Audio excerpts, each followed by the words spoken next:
Carlos Valles dalam bukunya Courage to be Myself mengutip percakapan Sang Buddha dengan salah seorang muridnya. Sang murid bertanya kepada Buddha, apa yang dilakukan biksu untuk mencapai kesempurnaan? Sang Buddha pun menjawab, apabila berjalan, biksu berjalan sepenuhnya. Apabila berdiri, biksu berdiri sepenuhnya. Apabila duduk, biksu duduk sepenuhnya. Apabila berbaring, biksu berbaring sepenuhnya. Apabila memandang, ia sepenuhnya memandang. Apabila mentangkan tangan, ia sepenuhnya mentangkan tangan.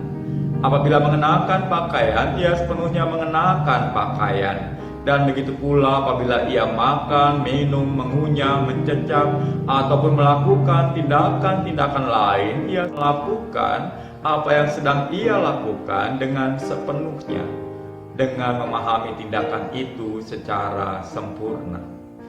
Itulah hidup yang serius dan tampaknya mudah. Makanlah bila kita makan dan berjalanlah ketika kita berjalan. Itukah yang kita kerjakan? Sayangnya tidak, sahabat. Seringkali kita mengerjakan yang sebaliknya. Kita bicara saat makan dan berpikir saat berjalan. Kadang kita menjadi tersedak atau tersandung. Ketika kita melakukan suatu pekerjaan, pikiran kita seringkali tidak ada di situ. Bahayanya lagi, saat bicara, pikiran kita memikirkan topik yang lain. Mungkin ini sebuah contoh yang baik, masih dalam buku Carlos Valles tadi.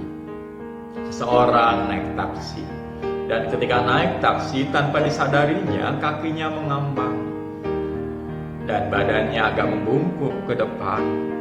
Ia berpikir dengan cara demikian maka bayaran taksinya akan lebih murah. Ia tidak menyadari bahwa speedometer berjalan sama saja apakah ia duduk begini atau begitu. Entah dia santai, entah dia tegang, speedometer tetap berjalan seperti yang seharusnya. Mungkin kita pun sering berbuat demikian.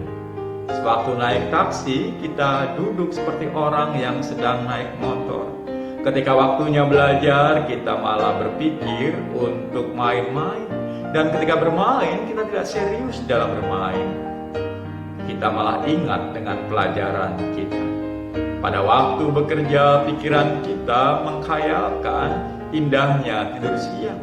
Dan malam harinya kita tidak bisa tidur karena kita memikirkan pekerjaan yang menumpuk. Paulus mengingatkan kepada warga jemaat yang dilayani oleh Titus agar mereka sungguh-sungguh berusaha melakukan pekerjaan yang baik. Artinya bukan berapa banyak kerja kita, tetapi bagaimana kita mengerjakannya. Pertanyaannya adalah apakah kita sungguh-sungguh melakukan pekerjaan yang baik. Sekali lagi bukan kuantitas kerja, tapi kualitas kerja itu sendiri. Salam semangat dari kami, Literatur Perkantas Nasional, sahabat Anda bertumbuh.